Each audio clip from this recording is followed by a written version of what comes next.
Salut chers traders rentables et bienvenue dans cette vidéo. J'ai reçu pas mal de demandes de traders débutants me demandant de leur expliquer comment fonctionne l'indicateur stochastique, comment l'utiliser et puis est-il efficace pour trader sur les marchés financiers. Donc restez avec moi, c'est ce qu'on va voir dans cette vidéo. Je vous invite également à vous abonner juste en dessous de cette vidéo, vous serez alerté gratuitement de mes vidéos bourse et trading. Allez, c'est parti. Donc je me suis mis sur mes graphiques, ici donc c'est mon logiciel ProRealTime, j'ai mis l'indicateur stochastique juste en dessous comme vous voyez, mais vous pouvez le trouver naturellement sur toutes les plateformes de trading et de bourse que vous pouvez utiliser. C'est vraiment l'un des indicateurs techniques les plus communs, les plus utilisés dans le monde du trading, donc vous aurez vraiment pas de mal à l'installer sur votre plateforme. Alors tout d'abord, qu'est-ce que c'est un indicateur technique, qu'est-ce que la stochastique? Donc il faut savoir que la stochastique, c'est un oscillateur borné, donc qui va nous permettre de connaître les zones de survente et de surachat. Oscillateur borné, oui, et pourquoi? Tout simplement parce que si on regarde, ici je vous ai noté avec la flèche, vous voyez qu'on est compris dans une zone entre 0 et 100, c'est-à-dire qu'il ne peut pas aller au-dessus de ces bornes 0 et 100. C'est pour ça qu'on indique que c'est un indicateur technique borné. Alors qu'est-ce qu'il fait cet indicateur technique concrètement? Eh bien il compare le niveau de cours de la clôture par rapport à l'écart de cours sur une période donnée. Donc tout simplement, la stochastique montre la position du cours située par rapport à un écart historique. Donc par exemple ici en l'occurrence on est sur un graphique journalier, on peut comparer l'historique par rapport aux 14 jours précédents, aux 30 jours précédents ou aux 5 jours précédents par exemple. Donc on remarque qu'on a deux courbes différentes, ici on a la courbe rapide et la courbe lente. C'est un peu le même principe grosso modo comme quand on paramètre une moyenne mobile lente et une moyenne mobile plus rapide. Le but c'est de lisser les fluctuations de la stochastique pour identifier des potentiels croisements, donc des potentiels rentrées ou sorties de position sur les cours. Donc on va aller dans les paramètres et on va voir ce qu'on peut trouver dans les propriétés. Donc comme je vous l'indiquais, on peut changer le nombre de périodes. Donc ici j'ai mis 14, c'est ce qui est mis de base sur la plateforme ProRealTime. Donc en premier lieu on choisit toujours le nombre de périodes qu'on souhaite que la stochastique soit calculée. Le deuxième paramètre, donc c'est le pourcentage K qu'on appelle.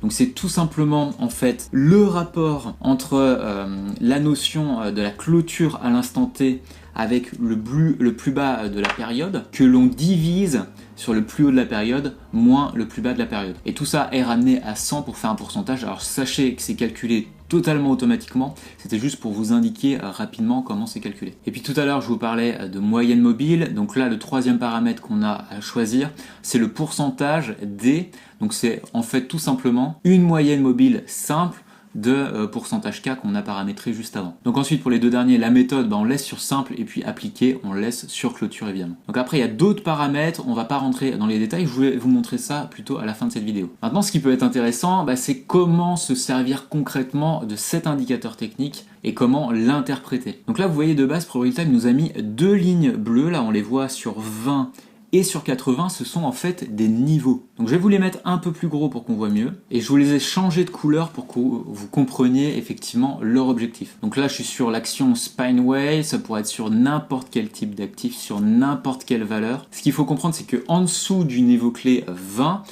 on dit qu'on est en survente. Cela signifie simplement que le cours, donc ici l'action Spineway, est trop bas par rapport à son historique qui est pris en compte sur 14 jours ici puisqu'on a calculé sur 14 jours. Et si au contraire le cours est trop haut par rapport à son historique, donc à la période calculée, il passe au-dessus de la zone des 80 et on dit simplement que le cours du coup est en surachat. Donc on va voir des exemples ensemble de survente et de surachat sur cette action par exemple. Donc je vais vous les noter, on en a un juste ici, un autre là, encore ici et encore ici. Sur les zones de surachat, on a la première zone ici, on en a une deuxième et une troisième. Donc vous voyez visuellement c'est quand même très très simple. On est en dessous du niveau clé des 20, on est en survente. On est au-dessus du niveau clé des 80, on est en surachat. Donc concrètement comment trader ça? En niveau de survente, donc comme ici, on passe dans un potentiel acheteur.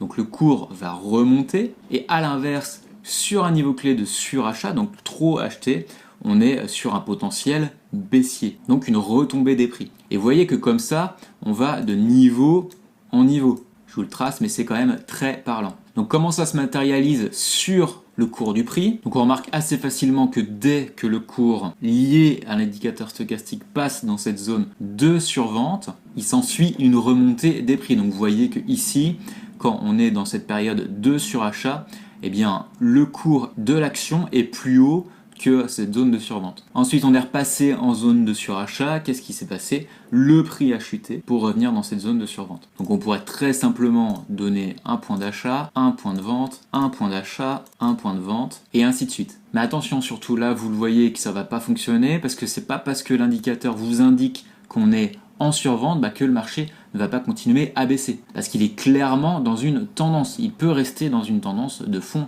baissière longtemps comme ça. Et c'est pour ça qu'ici, vous voyez que le cours de la stochastique ne va pas rechercher cette borne des 80, mais reste dans cette zone, qui est cette zone en fait de survente. Parce qu'on est clairement dans une tendance marquée. Le deuxième usage qu'on peut trouver à la stochastique, et c'est ça que j'aime bien, c'est effectivement l'usage des divergences. Pour faire simple, une divergence, c'est quoi? C'est tout simplement le cours de l'action qui indique quelque chose de contraire par rapport à l'indicateur technique. Par exemple, ici, si notre cours nous dit que ça continue à baisser, alors que notre stochastique nous indique que ça va monter. Donc on va le voir très simplement, c'est très facile à repérer.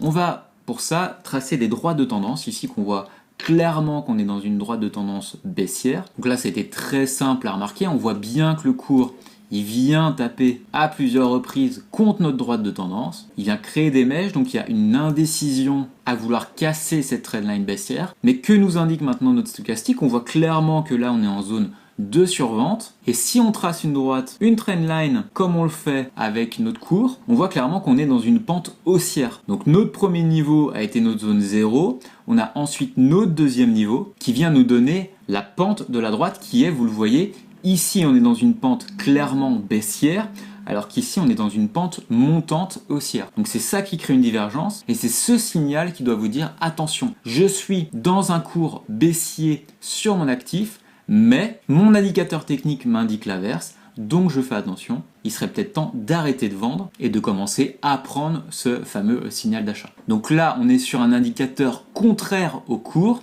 et si on trace maintenant les plus bas avec notre droite de tendance, qu'on voit clairement. Ici, on est re-rentré dans cette zone de tendance haussière qui est, elle, confirmée également par l'indicateur stochastique. Donc vous le voyez, le premier emploi, on est sur cette zone bornée des 20-80 qui nous indique la zone de surachat et la zone de survente. Et enfin, le deuxième emploi qu'on fait à la stochastique, c'est clairement l'utilisation de divergences qui nous permet de repérer très facilement, effectivement, si le cours de l'action, de l'actif, est contraire au stochastique, donc à son historique. Et puis une petite dernière astuce pour améliorer, je dirais, visuellement l'utilisation de la stochastique que j'aime bien avec ProRealTime. Donc vous cliquez droit sur l'indicateur et ensuite, vous voyez, vous a créé un remplissage juste ici. Donc vous cliquez dessus. Et ce qui est intéressant, c'est que quand la stochastique, donc pourcentage K, est supérieure à la pourcentage D, on a dit qu'on était dans une zone de survente, donc lié à un achat potentiel. Donc on clique dessus et on modifie en vert. On peut même mettre en vert un peu plus foncé pour que ce soit plus lisible. Et à l'inverse, quand le pourcentage K est inférieur au pourcentage D, on est clairement dans une zone de surachat, donc avec une potentielle vente qu'on va qualifier par exemple en rouge comme ça. Ensuite vous cliquez sur fermer et là vous voyez très clairement le trend haussier, baissier avec les niveaux clés qu'on a pu identifier. Alors après tout ce qu'on a vu ensemble sur mes graphiques, sachez que la stochastique est plus efficace dans une période de range que dans un marché en tendance. Et oui, car cet indicateur, il a l'habitude de stagner dans les zones de survente ou de surachat. C'est pourquoi je vous conseille vraiment de bien analyser les périodes de range et si possible de combiner cet indicateur, la stochastique, avec au moins un autre indicateur technique pour favoriser vos probabilités de gain. Voilà, si vous avez aimé cette vidéo, n'hésitez pas à la liker, à la partager, en postant également un petit commentaire, à vous abonner à ma chaîne en cliquant juste en dessous de la vidéo. Et puis pour aller plus loin, je vous invite à télécharger ma série de vidéos en bourse gratuite en cliquant juste ici. Dans cette série de vidéos, je vous partage les notions nécessaires qui comptent vraiment pour réussir en bourse, même si vous partez totalement de zéro. Sur ce, je vous souhaite de bons trades et je vous dis à très bientôt dans une prochaine vidéo.